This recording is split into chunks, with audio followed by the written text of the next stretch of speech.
I need to look at my notes. Have you ever looked at a hi-fi product and thought that you absolutely must have it, even before you've considered how it might sound? I know I have. I did that with the Devialet Phantom and the Riga P8 turntable. But the very first time I caught myself doing this was with the Peachtree Nova integrated amplifier. And that was the original Peachtree Nova way back in 2009. Or was it 2010?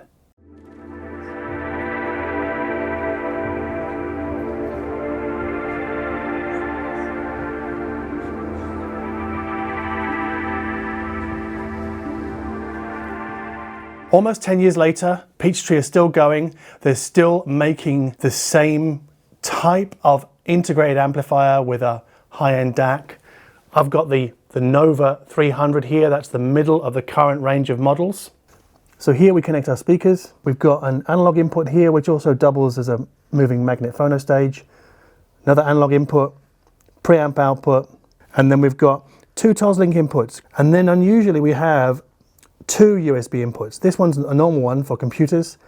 This is what they call the Dynek input, and it's designed for iOS devices.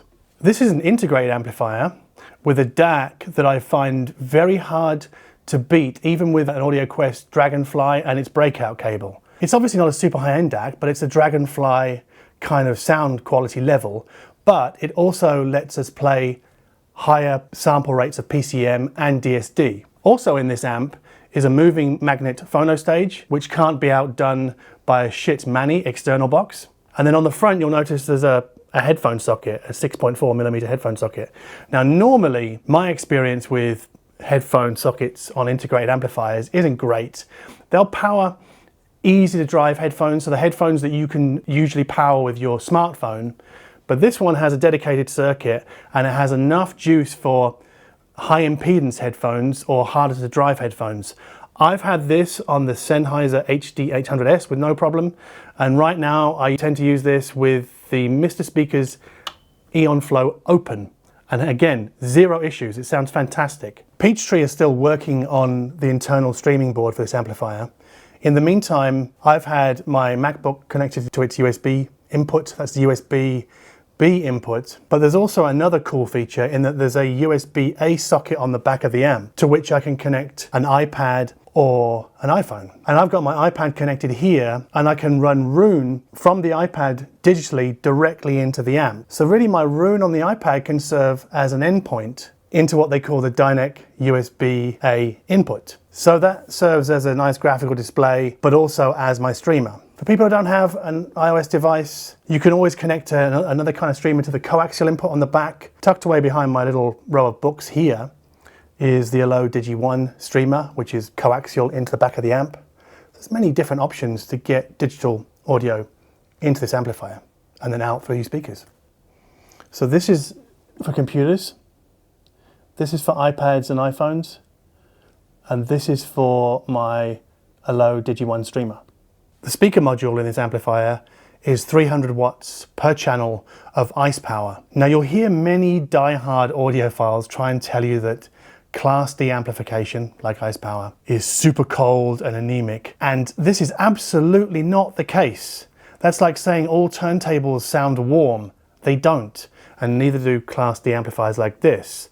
And the advantage of having a Class D amplification board in here is that we get the benefit of more power for stand mount loudspeakers. So I'm not going to tell you that this amp is cold, because it definitely isn't, but neither is it warm, and that only leaves me able to say that it's neutral, but I can't possibly know if it's neutral or not. So that also sounds a bit silly. But what I will say is that this is an extremely dynamic amplifier. That means that it makes music sound very exciting. I call it rambunctious though. Dynamic is the audiophile term. The Darko term is rambunctious. Another standout quality of this Peachtree is very taut, muscular bass handling. So if your speakers are a little bit flabby in the bottom end or need a little bit more control, this could be your guy. The majority of hi-fi gear is still black and silver boxes in a hi-fi rack. The Peachtree Nova range remains a step apart from that field.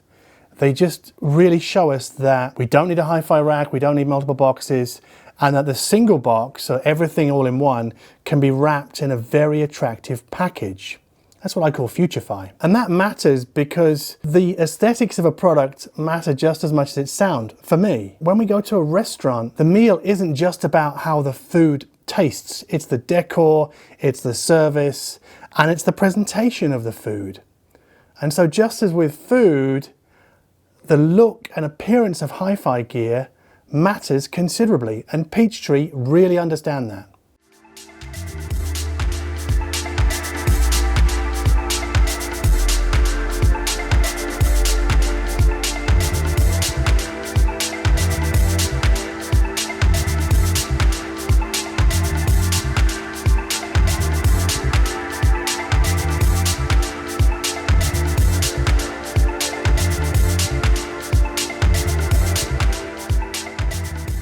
If you liked this video, if you found it at all helpful, please hit that like button down here. If you dig what we do with this channel, if you like products like this that don't subscribe to visual norms for hi-fi, a bit like me really. If you dig that, please subscribe to this channel. And as always, thank you so much for watching.